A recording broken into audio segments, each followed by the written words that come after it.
Bonjour à tous, bienvenue sur le podcast Réveille ta conscience où aujourd'hui nous allons démystifier le mensonge de la mort. L'actualité est assez intéressante en ce moment puisque la reine Elisabeth II est morte, le monde entier est sous le choc.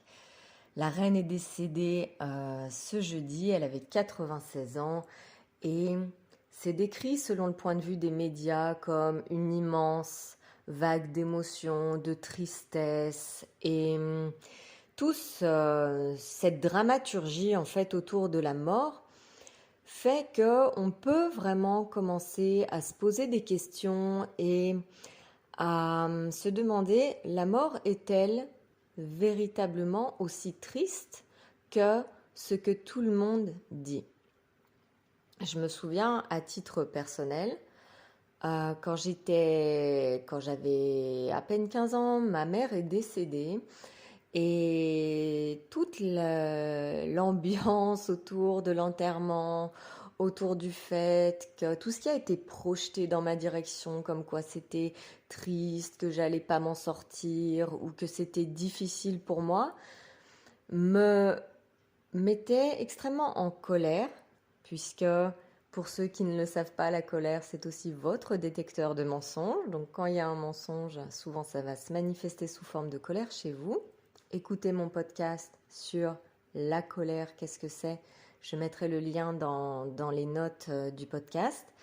Et en fait, ce qui se passe, c'est que, et si la mort, si on avait une perspective totalement différente sur la mort?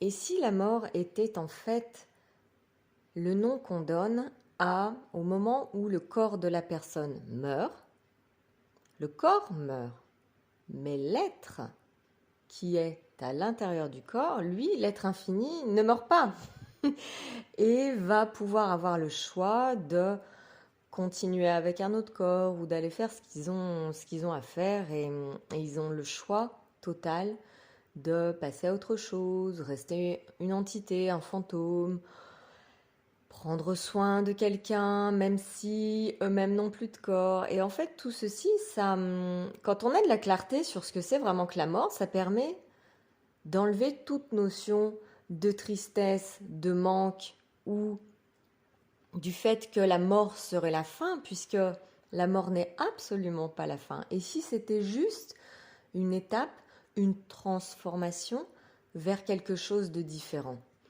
Une transformation déjà du corps, puisque le corps, qui est fait des mêmes molécules que la Terre, va se transformer. Et puisque, comme le scientifique Lavoisier le disait si bien, rien ne se perd, rien ne se crée, tout se transforme.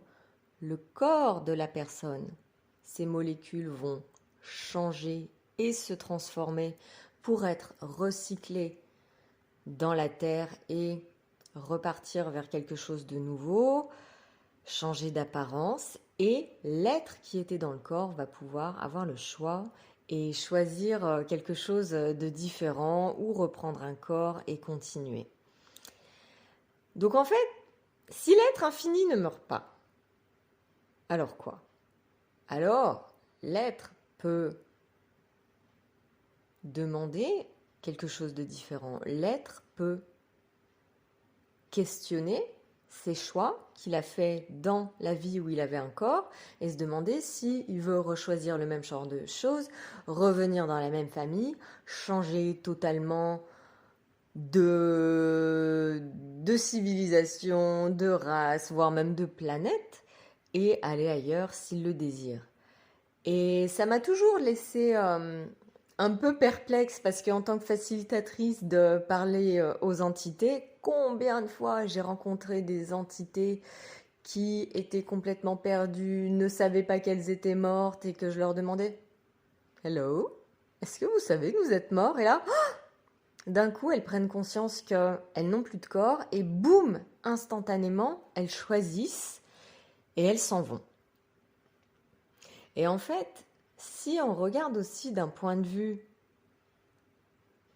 des civilisations sur cette planète, on a par exemple en Amérique latine les Mexicains qui considèrent la mort comme étant quelque chose de festif et ils ont toute cette tradition, cette ambiance colorée où vraiment c'est comme un festival.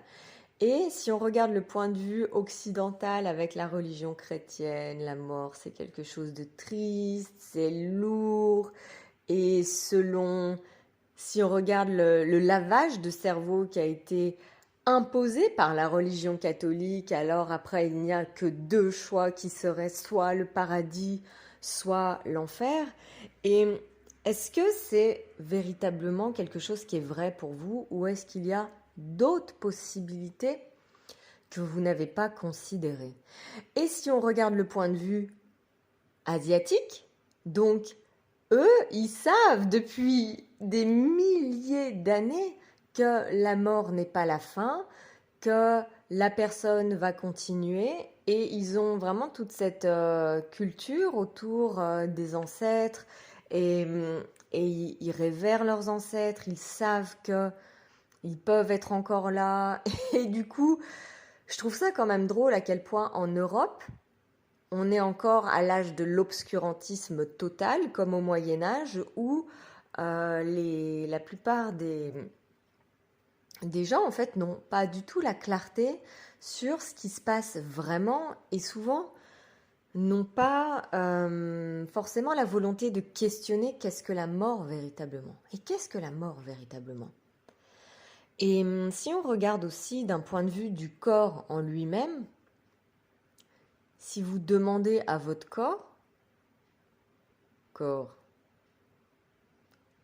jusqu'à quel âge tu veux vivre, indépendamment de vos points de vue à vous, l'être, indépendamment de toutes les fausses informations, la fausse éducation et tout ce qui a été incorrectement projeté sur votre corps à propos de la maladie, du vieillissement, de l'âge et de à quel âge il est correct de mourir ou ne pas mourir. Demandez à votre corps vérité. À quel âge tu veux vivre? Jusqu'à quel âge tu peux vivre? Moins que 100 ans, plus que 100 ans, plus que 200 ans, plus que 300 ans, plus que 400 ans, plus que 500 ans, plus que... Et c'est vraiment drôle parce que finalement, si on laissait notre corps être ce qu'il peut et veut véritablement être au-delà de nos points de vue limitatifs sur le vieillissement, la mort et l'âge, qu'est-ce qui serait réellement possible? Hier soir, je regardais ce vieux film des années 80, Highlander, avec, comment il s'appelle, Christophe Lambert, où je me disais, c'est vraiment intéressant en fait le questionnement qu'il propose, parce que si tu savais réellement que tu pouvais vivre plus que 500 ans, alors quel choix aurais-tu à ta disposition? Et qu'est-ce que tu pourrais créer de totalement différent sur cette planète si tu n'avais plus de point de vue par rapport à l'âge ou par rapport à la mort? Et combien d'entre vous ont déjà planifié de quelque façon que ce soit, de façon cognitive ou non cognitive, la date de votre mort? Et tout ceci faut un dieu, s'il vous plaît, allez-vous détruire et décréer tout ça. Right and wrong, good and bad, pod and poc, online shorts, boys, povads and beyonds. Waouh. Et ça, c'était la formule de déblayage d'Access Consciousness, un outil, une baguette magique qui permet d'aller exploser les limitations très facilement et sans travailler sur soi. Je vais mettre le lien pour ceux qui cherchent à avoir plus d'informations par rapport à ça. Et si vraiment vous souhaitez aller encore plus loin et recevoir une véritable éducation à propos de qu'est-ce qui se passe vraiment après la mort et les entités, les fantômes en règle générale, rejoignez-moi pour une classe parlée aux entités. Ce sont des classes qui changent le monde et votre monde pour toutes les personnes courageuses qui souhaitent s'éduquer et avoir des informations correctes. Vous êtes invités à me rejoindre et Vous pouvez aussi consulter, j'ai une mini classe offerte de Parler aux entités. Je vais mettre le lien aussi dans les notes du podcast. J'espère que ça vous aura amené plus d'informations et que vous repartirez après avoir écouté ce podcast en étant plus léger. Je vous remercie de m'avoir écouté. Je vous dis à bientôt.